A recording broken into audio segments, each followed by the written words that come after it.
My name is Mahen Bonetti. I'm originally from Sierra Leone, West Africa. I am the founder and director of the African Film Festival, Inc.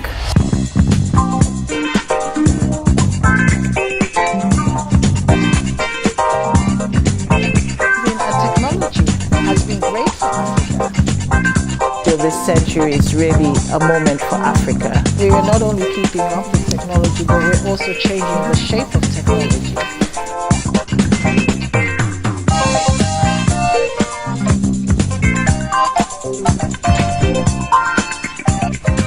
When I think of what I'm doing now, it's interesting because as a child, my first introduction to the moving image was going to see cartoons at the army barracks, and this was, mind you, just before independence.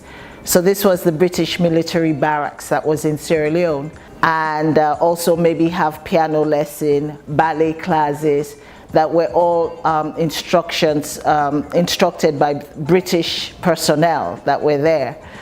And so my first memory of the moving image was seeing these cartoons, which I have up till this day an aversion to cartoons because they were cartoons that depicted gollywogs and, you know, savages, you know, running around, pulling their hair, you know, the type of cartoon I'm speaking of. So, I mean, at that time as a child, I didn't know how to express what I felt, but I knew I didn't like it.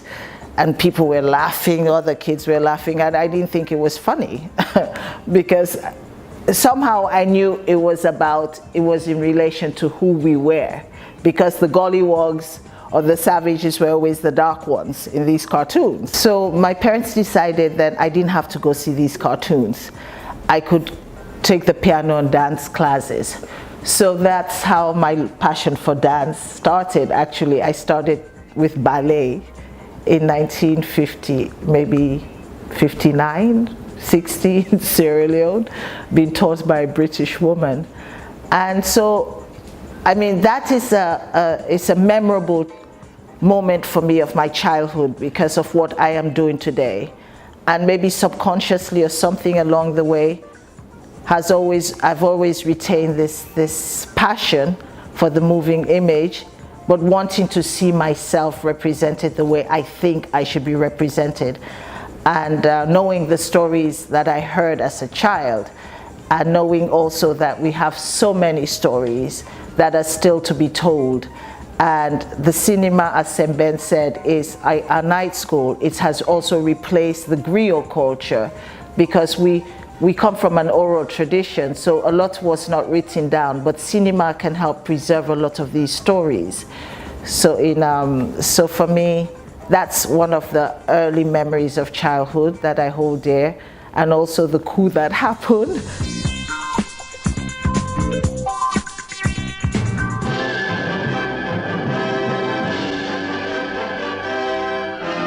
There was a holiday feeling in Freetown, capital of Sierra Leone, as Independence Day drew near.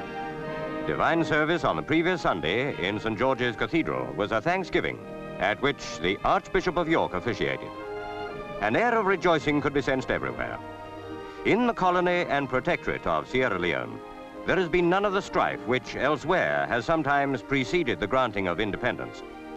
Visible on all sides was the joy of people welcoming their new status, happy that they would soon be standing on their own feet. But there was no resentment of their past colonialism. Long affection between the British and the Creoles ensured a smooth changeover. As you know, a lot of countries in Africa gained independence, starting, you know, the Bandung Conference happened.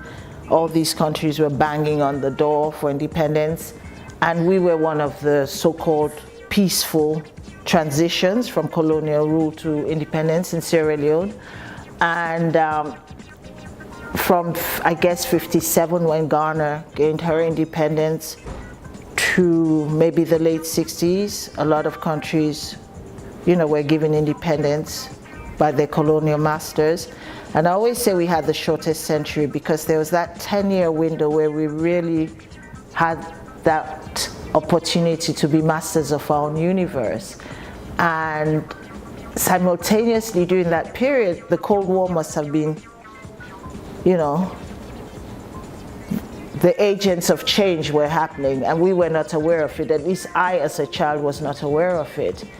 But I mean, after maybe that 10-year period, a lot of those countries who were newly minted independent nations were falling one after the other. It was like a domino effect. So, and the next thing you knew, I guess America and Russia, you know, fought a war on our continent. So I always feel we had the shortest, the 20th century was really a short, there's nothing to, you know, that we can say was achieved during that period. So that's why I feel this century is really a moment for Africa. One of the reasons why we had to leave was because of the coup that happened. My parents were very involved in the political process, and especially my mom's family. And when the coup happened in Sierra Leone in '67, you know, who didn't manage to go to jail got killed. The irony of it is that most of those coups, after they occurred, the people who were maybe in leadership positions or who were arrested and once released or who were pardoned ended up going to the previous colonial country, which was, I mean, when you think of it, you know, how did the coup happen in the first place? But we ended up coming here to the States because my grandfather had studied here in 1915. My father came in the 30s, early 30s, when there was there was this big missionary presence in West Africa. And so the United Methodist Church had, not only in Sierra Leone, I think in Nigeria as well, in Ghana, in Liberia. So they used to give scholarships to the best and the brightest. And my dad studied here in the 30s. And they went to the historic black colleges. You know, they were given these scholarships. My dad went to Hampton Institute, then Lebanon Valley Teachers College. Then he went to Columbia Teachers College. Then he went to England to complete his studies. And these were the people who were supposed to go back and lead us through the process, you know, to independence.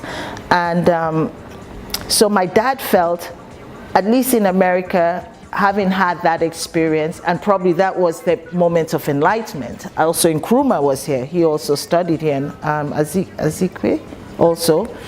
And my dad felt, at least here, even if we live as common people, we don't have that ceiling. My children can become whatever they want if they work hard, if they studied. So he decided we should come here, whereas a lot of our relatives went to England. Yeah, and to this day I'm happy he made that decision, you know, and so that was how I ended up in America. For me personally, I am frozen in a moment of African history when a renaissance was taking place, an independent Africa. And I got to witness that firsthand. And up till this day, I'm really, really thankful to my parents. You know, you didn't realize it at the time, but what they did was they gave us that opportunity to be like in real time, witnessing this change that happened. And I don't think many people have seen that. So, not that I'm trying to recapture that moment, but I feel Africa, something was interrupted. And we have to just sort of pick up from there. And it's possible. I think it's really possible. I mean, when just before independence, I think I mentioned that to you, my dad, you know, and some of his colleagues were going around trying to explain to the paramount chiefs, and you know what paramount chiefs represent in our countries, what that change meant, you know, from colonial rule to independence.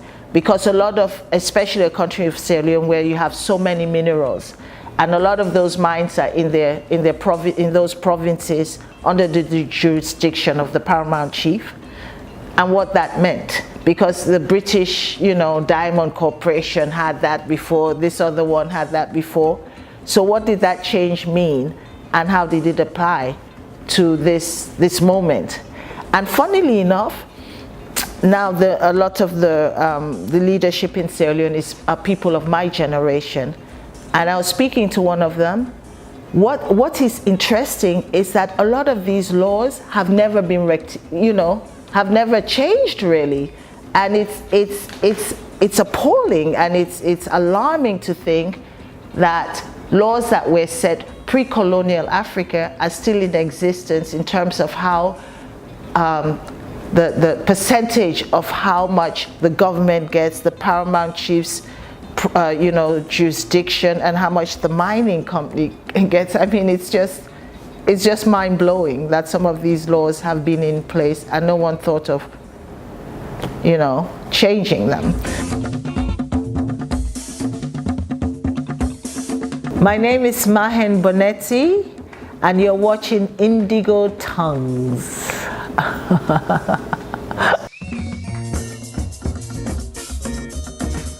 The women in my family, you were brought up to respect the father, the male figure.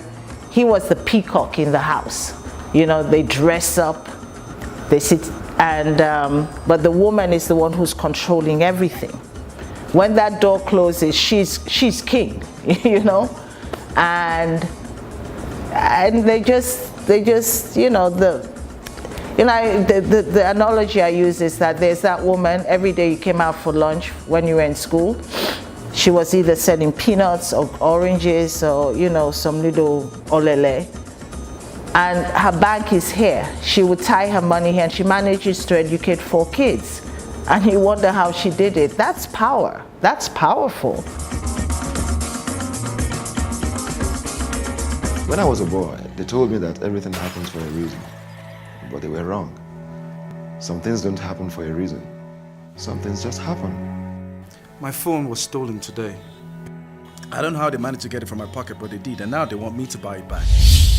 Make we show and make us say we get in whole phone book and say we feel just, fuck up more than in marriage. You don't just want any nonsense from that guy. Make you not try it. And when you think of how much that kid, Kenneth, had for his budget to make his film and what he produced, I mean, this is you cannot buy that. He has this kid. I want to watch 5 years from now what he'll produce. It was fantastic. I mean, compared to someone who has quadrupled the budget for the film, Kenneth made a masterpiece on many levels. Of course, it has its faults, but he talks about modern day, current day Africa, and from his generation's perspective, and that you don't see. And he's an honest. Joffrey, now what did happen? You be man pikin, manager, una know how for manage. Do you want to go to Leonia? I know we tell you something no go no place. You be my woman. That one don't finish. Okay. Then pay back the money you are paying for your head now. Beleh and Nina's Dowry, those came from Cameroon, English-speaking Cameroon. And they were Nollywood inspired, and they're very much, those two actually have found that those 2 films was the perfect match of art house and popular culture. And very well done, very well shot, beautiful films. I don't know if you saw it. Nina's Dowry was harsh, but it was at the same time such a beautiful film. And Beleh is a sort of parody, comedy about, reversal of roles, gender roles. We're known mainly for our flagship program, the New York African Film Festival, which is our biggest program. But we do, right now, in fact, we're preparing for the Summer Outdoor Series, which will take place in New York City Park. So we come into the communities, and there we incorporate other disciplines, drum, dance, needle arts, double Dutch, and then there are food vendors. So people get music, people get a total experience. We do in-school programs with New York City school kids. We've done documentary workshops. Actually, we just did one this past spring with first-time immigrants. It was wonderful. And some of these kids spoke no English, but they were so I mean, they put their heart into it, and the film won a prize. They made a little 7-minute film about the new girl in school, and then of course the National Traveling Series, and then the International Perspective, where we collaborate with an organization in Nigeria, you know, and we also we help jumpstart new festivals. Right now we're speaking to an organization in Sydney, no, not Sydney, New Zealand, Auckland, New Zealand. The most recent that we've done that is really dear to my heart is the Sierra Leone Cultural Conservation Program. I mean, I can't sit here saying we're trying to change a perspective on Africa through our work, or to bring all of us together to have a discussion around the content of the film we've just seen. Whereas Africa really needs us. You know, we're all in the diaspora doing these fantastic things, but really, when you think of it, who are the role models those kids have? You know, there's still a brain drain in a lot of our countries. I mean, and that started happening with that exodus I told you in the late 60s, when one country fell after the other, because who got attacked were the politicians and the academic community, you know? And okay, some of these people have returned, or there's a new creation of that class of people, but a lot of those kids, I speak for Sierra Leone again, when they look up, those structures are not in place anymore. Even the traditional educational structure that could give you something that's equally as important as the formal education. So for me, I thought, as I mentioned to you once, there's this expression, it's in Pidgin, you wear the sus, know how much you foot the bone. Yeah. So so instead of, you know, someone coming in to tell that story, these kids have to be the gatekeepers. They must be the ones who tell that story, you know? 50 years from now, we're going to say, what happened in Sierra Leone? I want it to be documented. So I'm working with them. I mean, it's really hard because it's trying to sustain this and that, but I can't let them down. So my monthly salary, beyond the little monies I have raised, sustains that program, and also I want to do something with, and we're housed in the Sierra Leone National Museum, but also there's this small production company of those who have been fortunate, who are stringers for all these European companies coming through. They're running the program.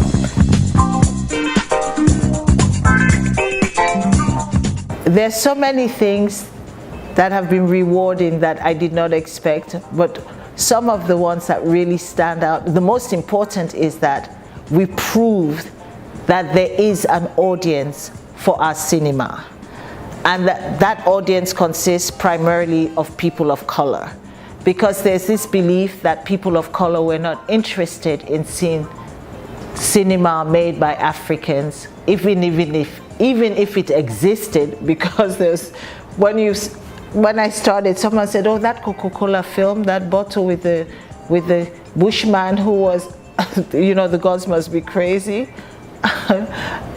And that's what people consider to be African cinema. I'm like, no, there's a whole body of work being made. I love dance. I did, as I told you, I did that since I was a child. I did sports also because I was also a runner. I ran. And you know, we all go to boarding school at some point, and you have the different houses. So I was like hurdles and, you know, 100-meter dash sort of thing. But I've always danced. So for me, when to unwind and also to relieve stress, I dance. And when I came here is when I discovered African diaspora dance, and I love that. And that is such a big how would you say, community in America. People don't realize it's a huge community. It's like the subculture that makes things move. When I go to a class, every continent on the world of the world is is on the dance floor under the umbrella of African dance. It's amazing.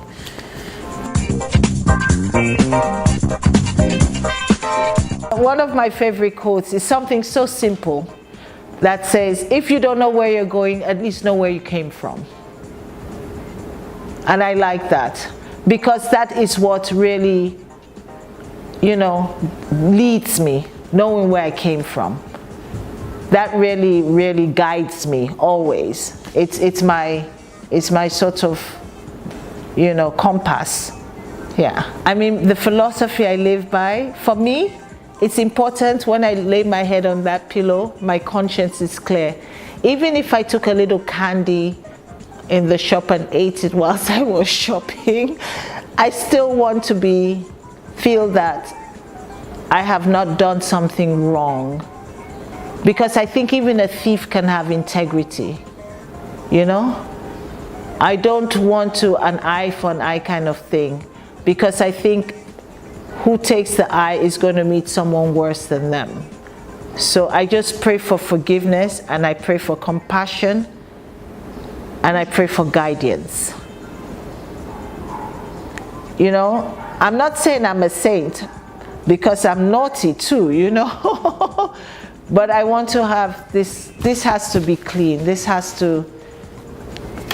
enough stress and problems in the world. I don't want to add to them. I want to resolve them. Yeah. The next steps that African filmmakers need to make, I think the world is theirs for the taking. I think technology has been good to Africa, African filmmakers. It has. That's the good side of technology, because it does have its evil side as well. And I think they don't waste anything. They're so resourceful, you know, the way they've manipulated the technology. For example, there's this Lonesome Solo, a young filmmaker from Ivory Coast, who did Burn It Up Djassa, which you showed last year. These kids have not studied filmmaking.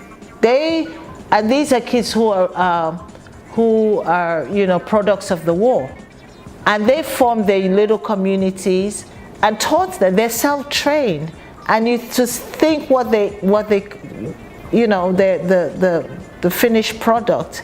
I mean, it's just so promising. So for me to say there's one thing, I think they have it all. I think they know what they need. I really think, what I think I would like to see though, is some sort of association formed intercontinentally. I think you have some of those already regionally, but I think because FESPACO, a lot of this younger generation of FEPASI, the Filmmakers Guild, a lot of these younger kids don't have access to it, or are very cynical about its purpose. So somehow, for me, the future of African cinema really lies on the strength of the united body of that community. Because I tell you, that's the last frontier, and everyone is looking for African magic.